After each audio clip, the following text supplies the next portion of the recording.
Hey, it's been a while. So, I'm just gonna, but yeah, we're just gonna react to something for the channel. That's kind of creepy though. And that's right, you heard me, creepy, meaning creepy pasta. Now, I don't know why they had the phrase like creepy pasta though. Yeah, that's what freaks me out. And I just on the screen, Momo does. But there's one particular that I got scared of, and that is the security camera. I don't know, let's see, it's muted. And yeah, we're just gonna react to the source filmmaker version of the game. And these ads are too annoying. Hopefully they won't even intervene with the video.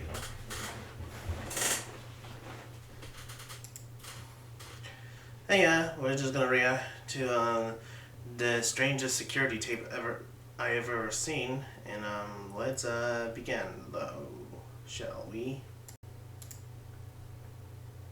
That's kind of brightening me up. Oh yeah, there it is.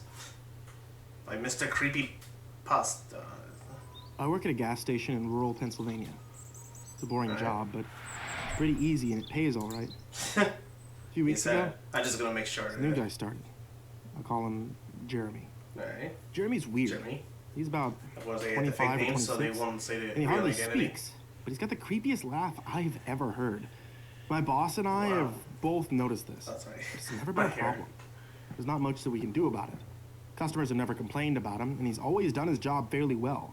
Yeah. Up until a few weeks ago. That happens with most people. That's when things started going missing.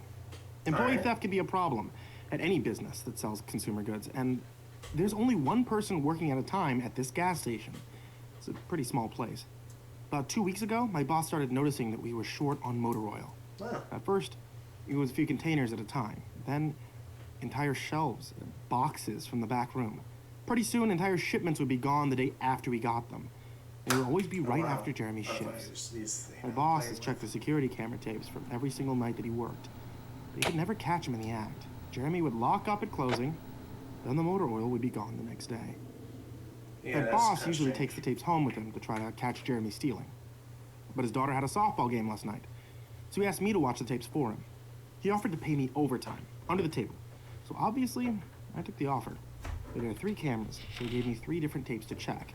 I figured it would be a long night, but I'm trying to save up for vacation, so I really needed the money. Yeah. I took the tapes home, popped them in an old VCR, and sat back. 2 days ago, the last time he worked. Jeremy started at 4 p.m. Everything seemed pretty normal at first. He counted up his drawer, switched off with the girl who had worked before him, and waited for a customer. The first person who came in was Mrs. Templeton. The timestamp on the video read 4:03, which is regular. Alright. So she picked up her cigarettes and a newspaper and paid with a 20. Nothing unusual here. Next customer was some local guy named Ron, who drives a motorcycle, usually comes in every few days. He filled up his tank, got a big bag of beef jerky, paid with his credit card, and left. Next was some guy with a cowboy hat. I'd never seen him before. We get plenty of strangers passing through. It's like any gas station.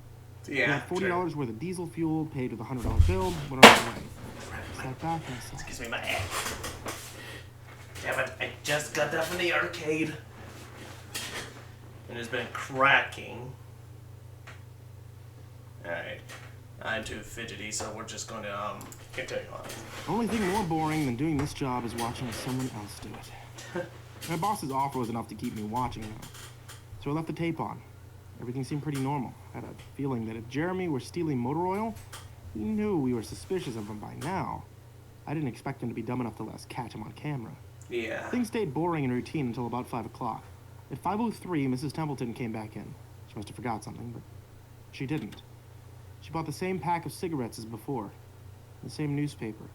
She paid with another 20. That's odd, I thought, but then again, she's a little absent-minded. I thought Jeremy should have told her, since she already got her smokes, but it's not against the rules to sell somebody the same thing twice. Yeah, true. And that's when Ron came in again. He bought another tank of gas for his motorcycle again. I later checked the outdoor camera because I thought maybe he had another car he wanted to fill up. And the same pack of beef jerky. He paid with his credit card again. No big deal. I figured this was just a weird coincidence. Mrs. Templeton is forgetful. Ron probably owns more than one Harley. And that's when the guy in the cowboy hat came back in. Okay. I felt a chill run down my spine. Don't get Diesel. Don't get Diesel. I found myself whispering to my empty living room. But he did. He got $40 worth of diesel fuel, and he paid with another $100 bill. Every move he made was identical to his first visit, right down to the way that he scratched his nose before he walked out. Either the guy is rich and he owns a lot of trucks and just moved into town, or something really bizarre was happening. I kept watching.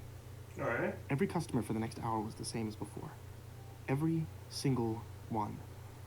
I was seriously freaked out, and then at 6:03, Mrs. Templeton walked back in. She bought her cigarettes and newspaper again and paid with the 20 again. I thought I was gonna lose it. I only watched another half hour before I started fast-forwarding through the rest. It was all the same.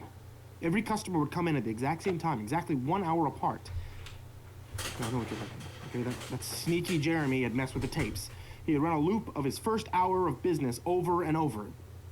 That wasn't the case. There are windows around the cash register area that the camera covers, and I watched the sunlight fade as the time ran on. Jeremy's routine didn't loop over. He swept, mopped, restocked, and did all his duties exactly how you would expect. But the same customers kept coming in. I was panicked at this point. Something was seriously wrong with what I was seeing, and I had no explanation for it. I skipped ahead, and when he locked up and walked out to his car, he hadn't stolen anything, but I kept watching, just to make sure. I fast-forwarded one last time to about midnight, and at exactly 12:03, out of nowhere, Jeremy's face popped up on camera. Jesus. I don't mean he moved his head into view. I mean that Jesus 1 second the store was empty, the next second his face was all I could see. Oh, He wasn't looking at the camera. He was looking at me. I was sure of it. I screamed and I fumbled for the remote, but by the time I grabbed it, he was gone. Just as soon as he had left. One frame he was there, next he wasn't. My hands were shaking like crazy, but I popped in another tape. The other indoor camera shows the back area, by the cash register, and I'd be able to see how he got up to put his face in the camera like that. I skipped ahead to 12:03, but there was nothing. I would have been able to see him standing on a chair or something on this tape, but he wasn't there. I didn't see him enter the store at all after he left. It's like he wasn't really there. He doesn't know the security code. There's no alarms that were triggered that night after he locked up. What I did see, however, was that at 12:03, the motor oil vanished off the shelf, all of it. So it was Jeremy's face. One second it was there, the next it wasn't. I turned the tape off and I went to bed. But I didn't get a wink of sleep. My body was exhausted right now, but my mind was racing. That tape was undoubtedly the creepiest, most disturbing thing I've ever seen in my life. I work in a few hours. My boss asked me to bring the tapes back in and let him know what I found. But really, what the hell am I gonna say? Jeremy works the night shift tonight, directly after me. Plan is for my boss to come in just before I leave and confront him with me, and I'm supposed to be the one who caught him stealing. I have no idea what I'm gonna do. I suppose I'll have to show my boss the tapes, but I don't want to watch them with him. I never want to see anything like that again. I can't get the image of Jeremy just smiling directly into the camera out of my mind. It was the creepiest look I've ever seen on another human being's face. Anyway, I try again to get some last-minute sleep before I have to go in and deal with this. I'll let you guys know what happened. Update, 2:49 p.m. Updating from my phone, so apologies in advance for any errors, but my boss just finished watching the last of the tapes. I told him what to expect. You really can't prepare someone for something like that. I mean, he's scared, speechless. I still am too, and Jeremy is due to come in at 4. Got a little over an hour to get our stuff together. Neither of us knows what to say to him. Is he just like a messed up guy who likes to steal motor oil and scare the hell out of people, or is he something else? I don't know if this is crazy, but does anyone think that he could have anything to do with the time? My boss says he never noticed anything like that in the other tapes. The way that he popped up in this one made me think that he knew I would be watching, like he wanted me to see what he could do, like he was showing off or something. The way he smiled into the camera was like a little kid showing you a sandcastle they just built or something. I don't know. Probably sound crazy. I sure feel that part of it. Gotta talk to my boss more. We have to calm ourselves down and figure out how to handle this. I'll update again tonight, but I have a really bad feeling about how this is going to play out. Update. Yeah. 4:33 p.m. There's no sign of Jeremy. Tried calling him, but his phone has been disconnected. We're calling the police.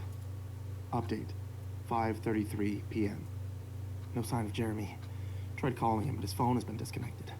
We're calling the police. Didn't he say said that Update. twice? 6:33. I mean, the p.m. time thing is No sign different. of Jeremy. Tried calling him, but his phone has been disconnected. And We're calling the calling police. Yes, exactly. Update.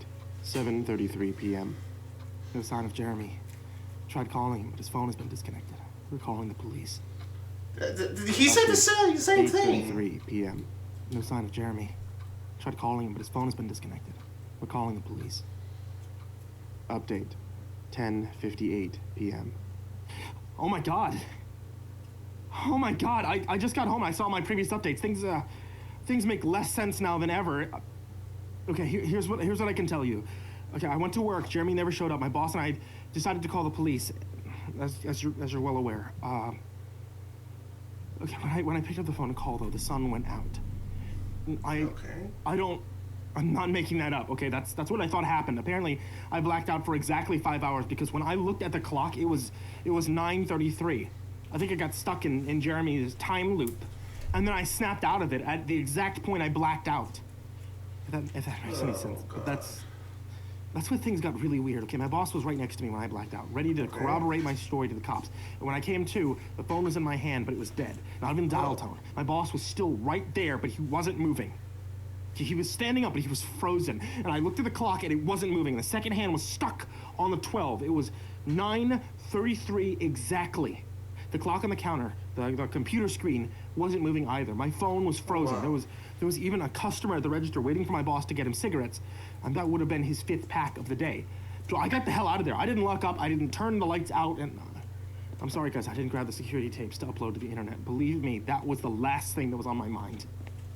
The gas station is on a major highway, and cars are parked all along, except they weren't parked. Okay, they were frozen. The people inside were sitting still as wax statues. I got in my car, I prayed that it would start, and thankfully it did.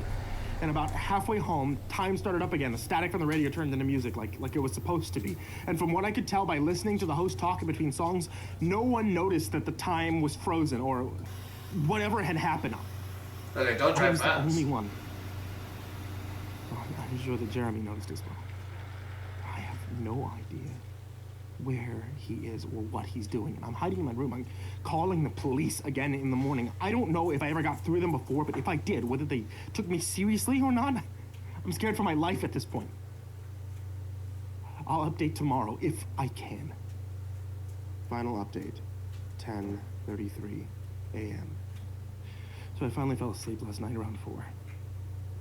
I have no idea how I did it. I guess exhaustion finally got the best of me. This morning I woke up to my phone ringing. It was my boss. He'd been calling me since about 6. He woke up when time turned back on last night and immediately called the cops. They came by to see what was wrong. He told them everything. The police around here are all small-time guys. They were more concerned with the missing motor oil than anything. My boss figured that he'd take it. You know, as long as he had their attention, they decided to go look for Jeremy. So we keep all our employee applications on file. And since Jeremy just started working here, his was easy to find. They checked the address on it and they headed over to his house. And you're not gonna believe what they found. Where? The address Jeremy listed on his application was an empty lot. Oh, wow. Or at least it is now. And there used to be a house there, but it burned down back in 1993. Being a small town, almost everyone remembers that fire. A family of 4 used to live there way back when. Rumor has it that they had an estranged son who they never really talked about. Can't say for sure if that's true. What I can say is true is that after an insurance investigation, the fire was ruled as arson. The entire house was soaked in oil Oh, wow. and torched with a Molotov cocktail. The entire family was sleeping when it happened. None of them survived. Do you think Jeremy might be the They never estranged caught the guy son? who did it. Rumor has it that when they tried to contact the estranged son, no one could find him. Anyway, my boss called and told me this, and I freaked out. He asked me to come to the gas station. So, what are you, crazy? I said, but he assured me that the cops were there with him. And then he dropped a bomb. The FBI were Oh, also the in town. FBI. They were going to talk to me one way or another, so I might as well come in. So it was about 7:15, and I wanted to go back to bed, so I figured I wouldn't be able to sleep much more anyway. So I went down. 4 men in suits greeted me, told me to have a seat. We went over everything 2 or 3 times until they got all the details down. I told them about Jeremy, security tapes last night at work, everything.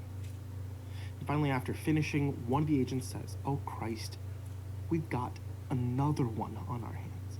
Oh. Then they made me sign a bunch of papers saying I wouldn't tell anybody about what happened. An So I can't say NDA. anything. I might be breaking the law just by posting this. So I'm home now. I'm not sure what to do with myself. The agent's words when I told him the story are going to haunt me for the rest of my life. Anyway, I've got to go. I've got some errands to run today, and then I have to go into work to pick up some tapes. My boss and I think this new guy, Jeremy, he's a complete creep. He's stealing motor oil, and I have to watch the security footage to see if I can catch him doing it. I have better things to do, but my boss is paying me overtime under the table. I'm trying to save up for vacation, so I could really use the money. It should be pretty simple. Oil always goes missing right after his shifts. I figure I'll just watch the tapes, catch him in the act, and that'll be that. Oh wow, you're risking yourself for that. Jeez, is there anything? Oh, okay, there it is. So, I hope you guys like this. Don't forget to subscribe to this channel and subscribe to Shirky, who made the SFM or source filmmaker of the Creepypasta. And don't forget to subscribe to Mr. Creepypasta for the narration. And I'll see you guys later. Bye-bye.